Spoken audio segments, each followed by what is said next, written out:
Hello সবাইকে। তো দেখো আমি এখন একাডেমির ভিতরে আছি, স্টুডেন্টরা এখানে প্র্যাকটিস করছে আর আমাদের একাডেমির বাইরে একজন মহারাজ বসে আছে। কে বসে আছে দেখবে? চলো তোমাদের সাথে একটু দেখাই। আদেও মানে ওনার ভয়ে গেটটা আমি আটকে রেখেছি, এখনো বসে আছে। এই যে দেখেছ, এই যে উনি ওখানে বসে বসে কী সব দেখছে। ওনার ভয়ে রীতিমতো স্টুডেন্টরা ঘাবড়ে গিয়েছিল। তো তারপর আমি গেটটা আটকে দিয়েছি, আমি নিজেও ভয় পেয়ে গেছি। তো দেখো এইভাবে কনস্ট্যান্ট এখানটায় বসে আছে, এমনভাবে তাকাচ্ছে মনে হচ্ছে ভয় লাগছে। যাই হোক, গেটটা রিস্ক নিয়ে লাভ নেই, গেটটা লাগিয়েই দিই। মানে এমনভাবে হঠাৎ করে চলে এসে আমরা নিজেরাই ভয় পেয়ে গেছি।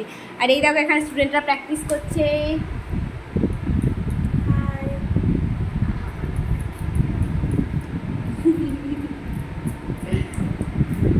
চলো